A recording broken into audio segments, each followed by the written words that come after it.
আল্লাহ তাআলা সর্বপ্রথম বলছেন ইয়া আইয়ুহার রাসূল, হে রাসূল বাল্লিগ, আপনি তাবলীগ করেন। জোরে কোন সুবহানাল্লাহ। বাল্লিগ শব্দটি হলো আমরের সিগা। আমর শব্দের অর্থ হলো আদেশ করা, অর্ডার করা, কমান্ড করা, হুকুম করা। আল্লাহ তাআলা নবীকে আদেশ করে বলতেছেন বাল্লিগ, আপনি তাবলীগ করেন। তাহলে চিৎকার করে বলেন তাবলীগ করতে হবে হুকুম কার? আরো জোরে। এখন বলেন আল্লাহ যেটা হুকুম করে এটা সুন্নাত হয় না নফল হয়? বুঝে কথা কন। তাহলে চিৎকার করে বলেন তাবলীগ করাকে ফরজ করেছেন কে? এখন জোরে বলেন বাংলাদেশে তাবলীগ নামে একটা দল আছে না নাই? এখন বুঝে শুনে কথা কন। তাবলীগ কি শুধু তাবলীগ দলের উপরে করা ফরজ, না পৃথিবীর সব মুসলমানদের উপরে করা ফরজ?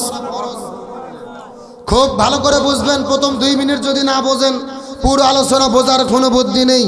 রাসূল বললেন আল্লাহ আপনি তো তাবলীগ করতে বললেন, আমি কি দিয়ে তাবলীগ করব? আল্লাহ তাআলা কত চমৎকার করে বললেন মা উনজিলা ইলাইকা মির রাব্বিক, আপনার রব আপনার উপরে যে কোরআন নাজিল করেছে এই কোরআন দিয়ে আপনি তাবলীগ করেন। সুবহানাল্লাহ বলেন। তাহলে চিৎকার করে বলেন তাবলীগ করতে হবে কি দিয়ে? আরো জোরে।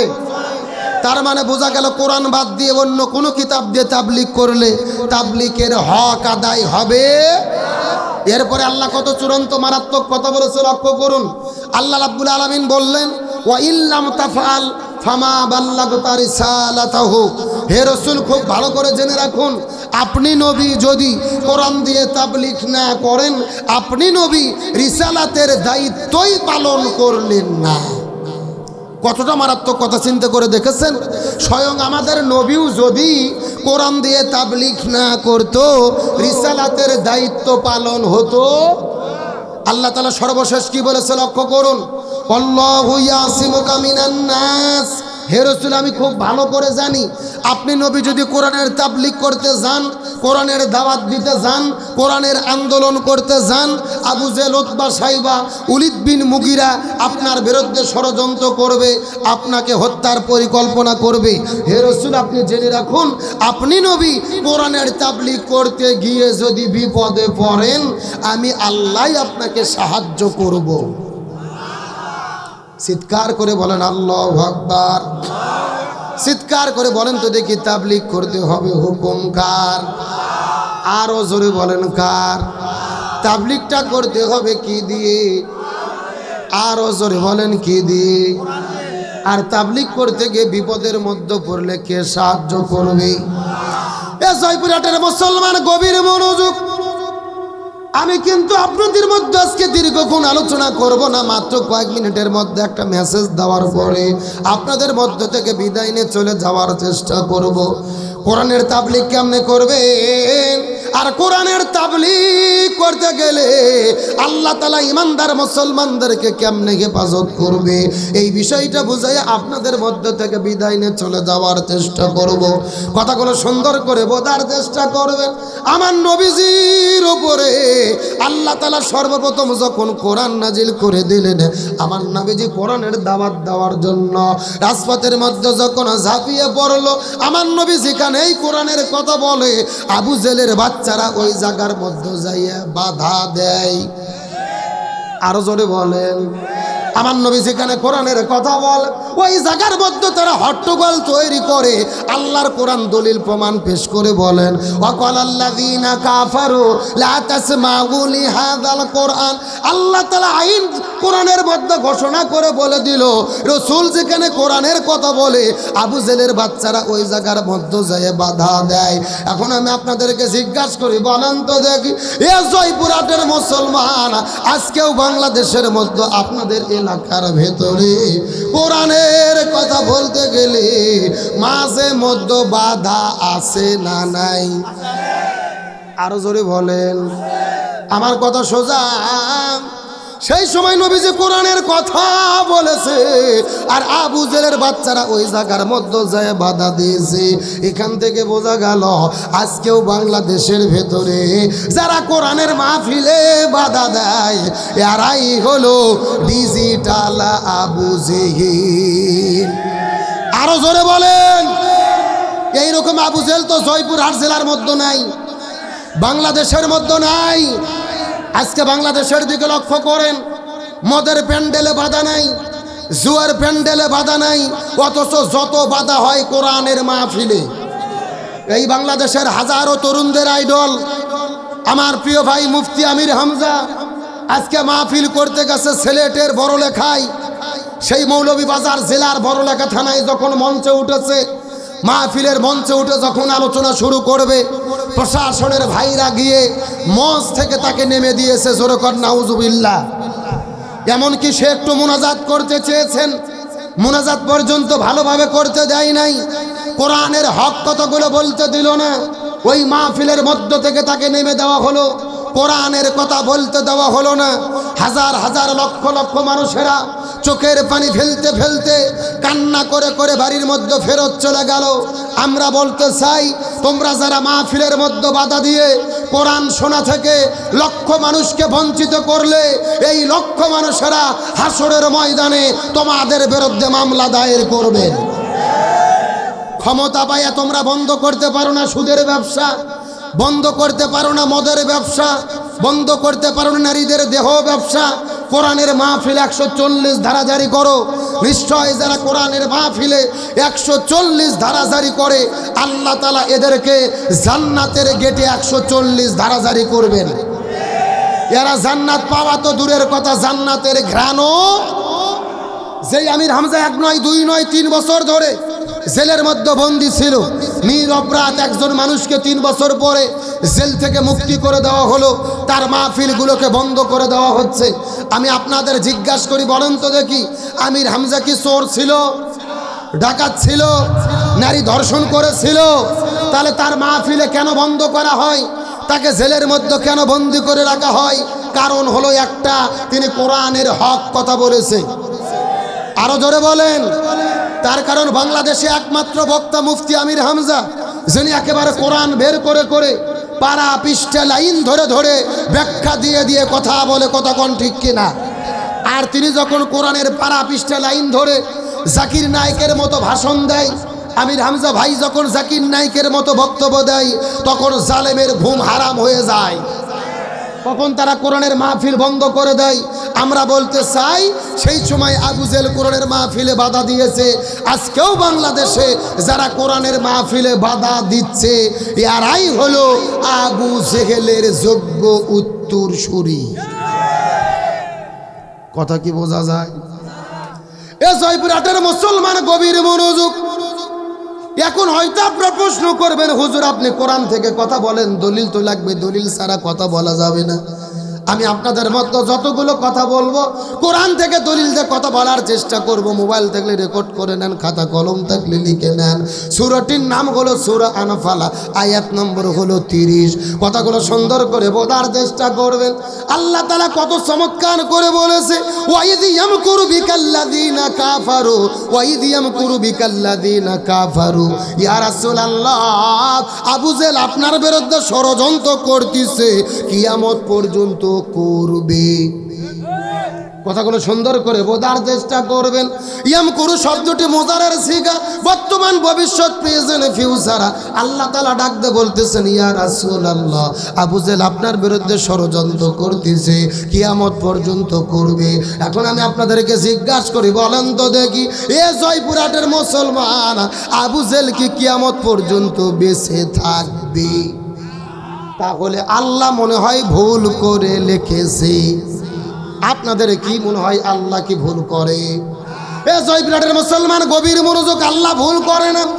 এমন কথা বললে ইমানও থাকবে না, কিন্তু আল্লাহ যদি মাকারা শব্দ দিত, অর্থটা হয়ে যেত। আল্লাহ মাকারা না দিয়ে ইয়ামকুরু শব্দ কেন ব্যবহার করলো, এই আয়াতের ব্যাপারে তামাম পৃথিবীর মধ্যে সব মুফাসসির কিরাম একমত পোষণ করেছেন। আল্লাহ তাআলা বুঝাইতে চায়, ইয়া রাসূলুল্লাহ, কিয়ামত পর্যন্ত আবু জেহেল থাকবে না, কিন্তু আবু জেহেলের নাতি পুতিরা, যোগ্য উত্তরসূরিরা কিয়ামত পর্যন্ত দেশে দেশে থাকবে। কার বক্তব্য? আসেন আমি যদি একটা কথা বানিয়ে বলি, কাসিদ আমার জিহ্বা কাটে নেবেন, আমার কোনো আপত্তি নেই। তবে আমি কোরআন থেকে দলিল দিয়ে যদি কথা বলি, আর আপনারা যদি মুসলমানের বাচ্চা হন, আপনাদেরকে মেনে নিতে হবে। আমার বন্ধুগণ, মুসলমান ভাইরা, গভীর মনোযোগ। তাহলে বলেন তো দেখি, কিয়ামত পর্যন্ত আবু জেহেল থাকবে? কে বললেন? আরো জোরে বলেন। রসুল ডাকতে বলেন, আল্লাহ, আপনি তো বললেন কিয়ামত পর্যন্ত আবু জেহেল থাকবে, আমরা আবু জেহেলদেরকে চিনতে পারবো কেমনে? আল্লাহ বলে, ইয়া রাসূলুল্লাহ, কিয়ামত পর্যন্ত আবু জেহেল যারা হবে তারা সব সময় কাজ করবে তিনটা। জোরে বলেন, কয়টা? আরো জোরে। এই তিনটা কাজ দেখে বোঝা যাবে জয়পুরহাট জেলার মধ্যে আবু জেহেল আছে না নাই। এ আগে আছে বলেন না, আগে শোনেন, শোনার পরে মিল করবেন। চিৎকার করে বলেন, কয়টা কাজ করবেন? এ জয়পুরহাটের মুসলমান, গভীর মনোযোগ। বাপ দাদার কোনো কিচ্ছা কাহিনী বলার জন্য আপনাদের মধ্যে আসি নাই, কথাগুলো বোঝার চেষ্টা করবেন।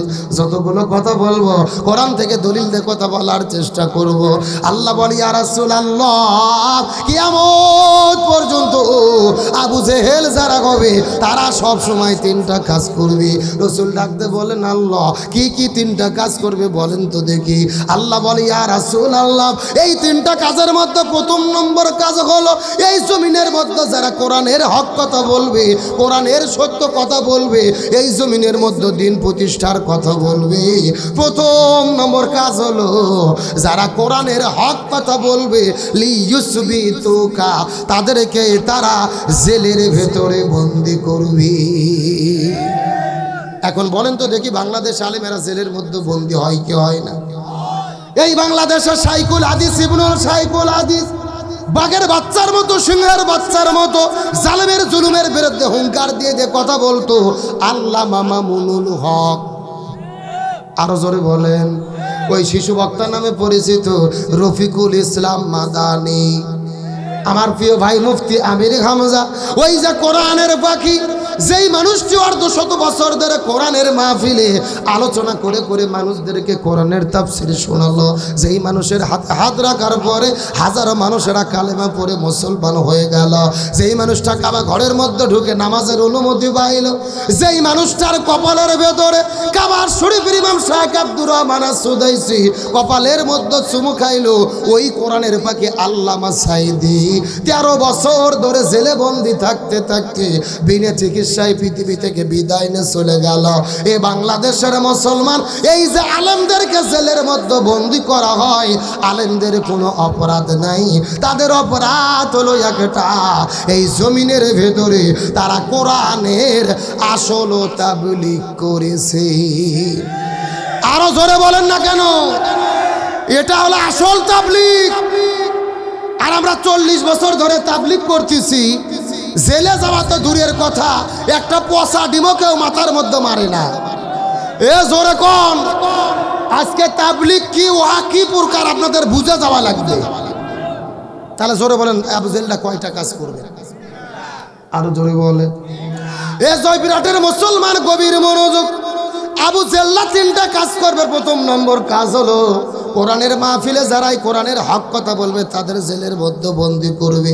2 নম্বর কাজ হলো, এদেরকে জেলে বন্দি করার পরে যদি দিনের পথ থেকে ফিরানো না যায়, কোরআনের পথ থেকে ফিরানো না যায়, ইসলামের পথ থেকে ফিরানো না যায়, 2 নম্বর কাজ হলো ইয়াকতুলুকা, প্রয়োজনে তারা তাদেরকে হত্যা করে বিদায় করে দেবে। 1 নম্বর জেলের মধ্যে বন্দি করবে, 2 নম্বর হত্যা করে দেবে। এই বাংলাদেশে ইসলামী আন্দোলন করার কারণে কত ইসলামী আন্দোলনের বীর সিপাহসালাদের গলার ভেতরে ফাঁসির দড়ি ঝুলাইয়া বিদায় করে দেওয়া হয়। 1 নম্বর জেলের মধ্যে বন্দি করবে, 2 নম্বর হত্যা করবে।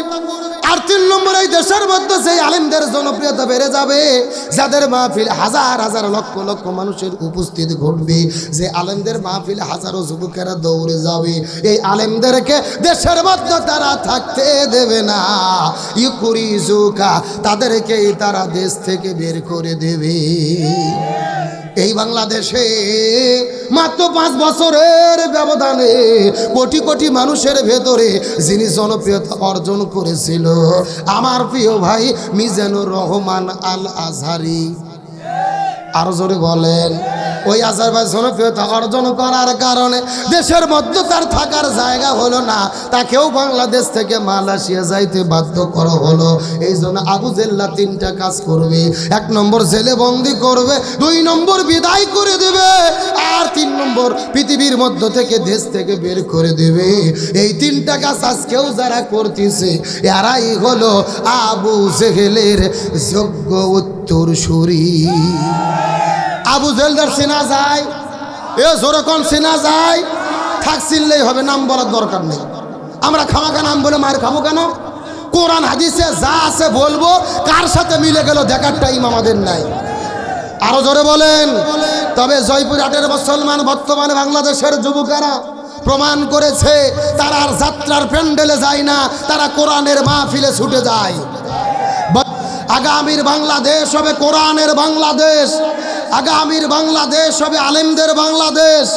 ওই মিজানুর রহমান আজারি ভাই দেশে ফিরবে, আল্লামা মামুনুল হক মুক্ত হবে, এই বাংলার জমিনে আলেমদের হাতে হাত রেখে কোরআনের রাষ্ট্র কায়েম হয়ে যাবে। ওই দিনের জন্য কারা কারা প্রস্তুত আছেন? 2টি হাত আল্লাহকে তুলে দেখান।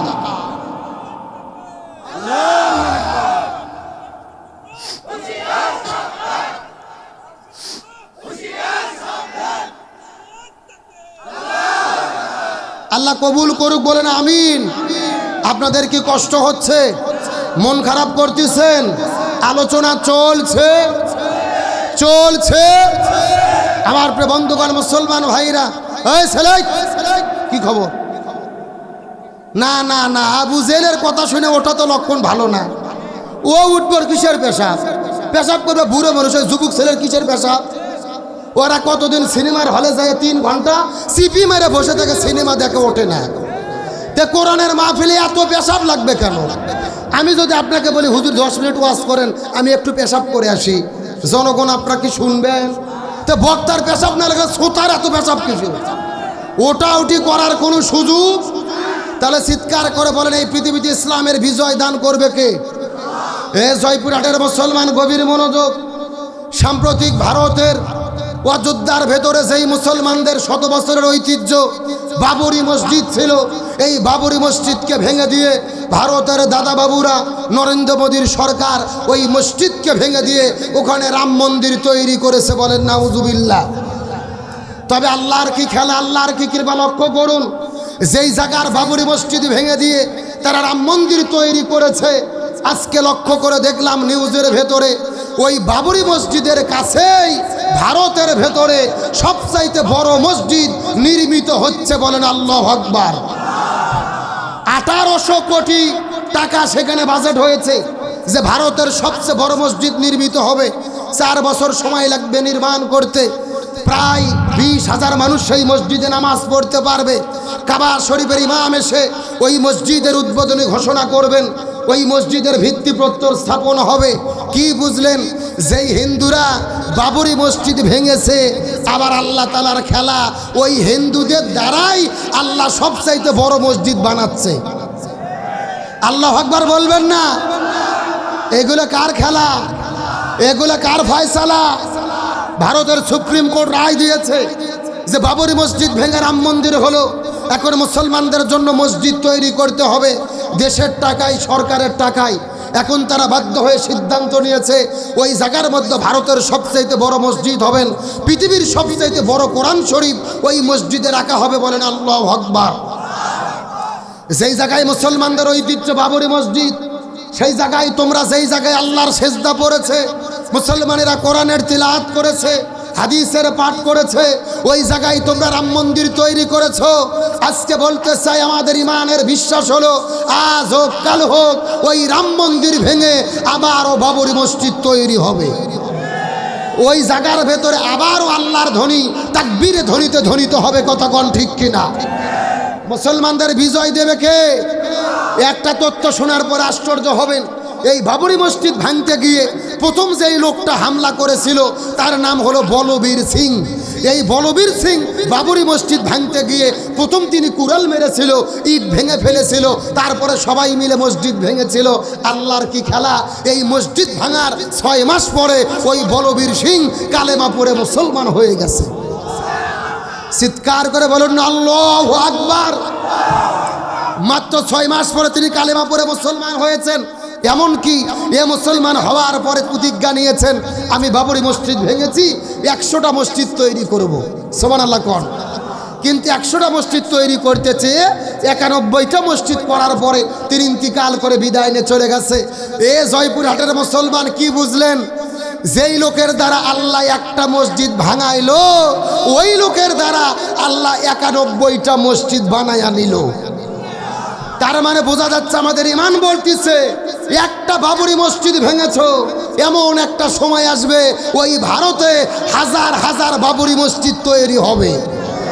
চিৎকার করে বলেন ইনশাআল্লাহ। শুধু সময়ের ব্যাপার, শুধু সময়ের ব্যাপার। আয়া সাফিয়া মসজিদকে তারা জাদুঘর তৈরি করেছিল তুরস্কে, 400 বছর পরে মসজিদ হয়ে গেছে। বাবরি মসজিদও আবার একদিন মসজিদ হবে ইনশাআল্লাহ। তবে আমাদেরকে স্যাক্রিফাইস করতে হবে। তাহলে চিৎকার করে বলেন কোরআনের পক্ষে থাকলে বিপদ আছে না নাই? কিন্তু বাংলাদেশে সবাইকে বিপদে পড়ছে।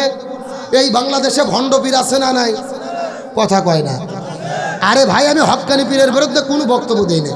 তার কারণ হক্কানি পীর বাংলাদেশে আছে বিদায় সৌদি আরব থেকে ইসলাম বাংলাদেশে এসেছে। কিন্তু একটা কথা মনে রাখবেন, যেই জিনিস যত খাঁটি তার ভেজাল তত। বাংলাদেশে 48,000 পীর, যেরকম পীর ওই রকম জিকির আছে না নাই? আমি কি 2-1টা বলবো? আরো জোরে বলেন বলবো। আল্লাহর ওলি খাজা বাবা, বিশ্বের ওলি খাজা বাবা, ফরিদপুরের কেবলা জাগান তোমার জন্য কান্দে বাবা, লক্ষ জাকের। এ কথা কোন, কথা কোন। 2 কান্দের মধ্যে 2 ফেরেশতা আছে না নাই? 2 ফেরেশতা কলম বার করে শুধু দাঁত দিয়ে কামড়াচ্ছে। আল্লাহ বলতেছে কে ফেরেশতা, তুমি দাঁত দিয়ে কলম কামড়াও কেন? ফেরেশতারা বলতেছে আল্লাহ আমরা তো বুঝবার পারিনি, লিখবো কি? এ কথা কন না কে রে? কোরআন হাদিসে হো হ্যাঁ কোথাকুতি কোনো জেকের আছে? ভাই বেশ কমে দে, কথা ফ্রি করে দেন তো, গলা টান দিছে কমান। তারা চিৎকার করে বলেন এইরকম ভণ্ড আমাদের দেশের মধ্যে আছে না নাই? এ জয়পুরহাটের মুসলমান গভীর মনোযোগ। এই বাংলাদেশের মধ্যে একটা জেলা আছে, যেই জেলার নাম হলো কুষ্টিয়া জেলা। জোরে বলেন নাম কি?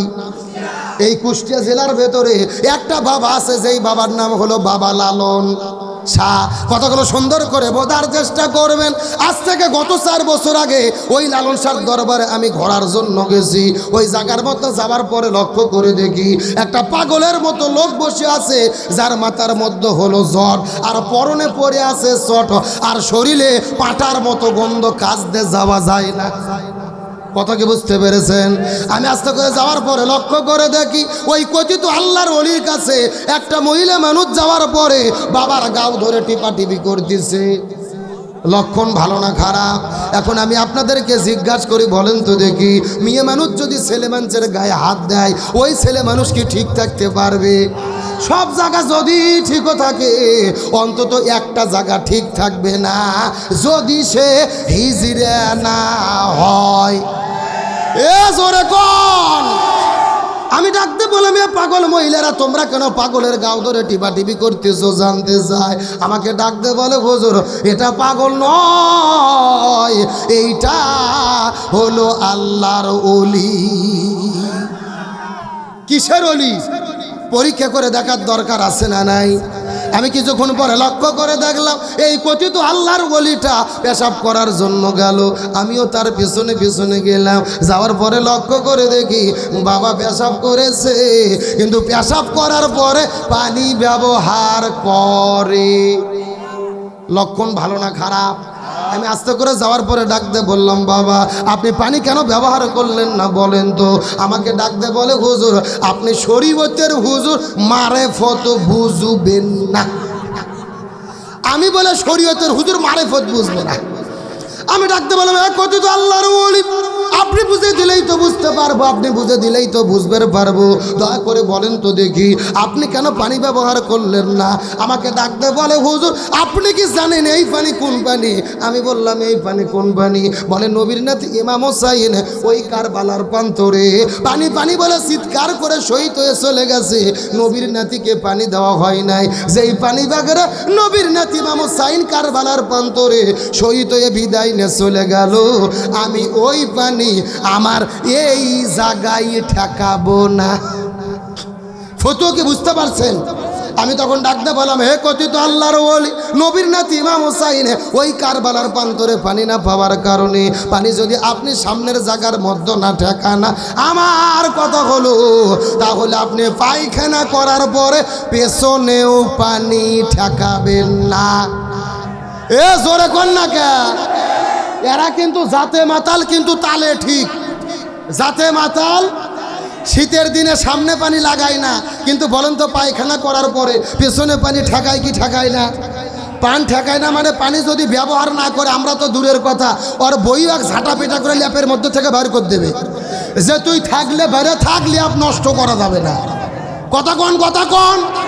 এই সমস্ত বাটপারদেরকে জুতো পিটা করে দেড় ছাড়া করা দরকার। এর আবার মাঝে মধ্যে গান গায়, কি রহমান কাতিবিন রুজহাসরের দিন মওলার কাছে যদি করে অভিযোগ, আমি বলবো দুনিয়ায় ছিলাম ন্যাংটা বাবার লোক। কি বাবা? একেবারে বাস্তব বলতেছি। গত 4 বছর আগে মাহফিলে গেছি, চাঁদপুর জেলা মতলব থানা বাবজান। ওখানে যাওয়ার পরে লক্ষ্য করে দেখি কিছু লোক আমাকে আসে বলতেছে, হুজুর আমাদের এখানে ন্যাংটা বাবা আছে, হুজুর দেখতে যাবেন? আমি বললাম দেখা তো যায় না, জোর করে নিয়ে গেছে। যায় দেখি বাবার অবস্থা একেবারে পাও থেকে শুরু করে মাথা পর্যন্ত সফান সফা। কথা কি বোঝা যায়? মানে অফিস আদালত স্টেশন সব বার করা। আমি তখন দেখে বলতেছি নাউজুবিল্লাহ, সাথে সাথে একটা মুরিদ বলতেছে নাউজুবিল্লাহ বলবেন না হুজুর, বাবার ভেতরে মাল আছে হুজুর। কি আছে? আমি বললাম কেরে পাগলা, মাল যাচ্ছে, মাল তো দেখাই যাচ্ছে, ও মাল তো সবার মধ্যে আছে, নতুন কি মাল আছে ওটা দেখা। কথা কোন ঠিক কি না? এই সমস্ত বাটপারদেরকে ঝাঁটা পিটা করে দেড় ছাড়া করা দরকার। কিন্তু এবার আসল কথা শোনেন ভাই, আসল কথা, এই রকম ভণ্ডামি যারা বাংলাদেশে করতেছে এদের কোনো বিপদ বর্তমানে বাংলাদেশে নাই। কিন্তু যারাই কোরআনের হক কথা বলেছে, কোরআনের সত্য কথা বলেছে, তারাই 50 বছর ধরে কোরআনের তাফসীর করে 13 বছর জেলেবন্দি থেকে বিনা চিকিৎসায় বিদায় নিয়ে চলে গেছে। তার মানে বোঝা গেল ভণ্ডামি করলে কোনো বিপদ হয় না, কোরআনের হক পথে থাকলে বিপদ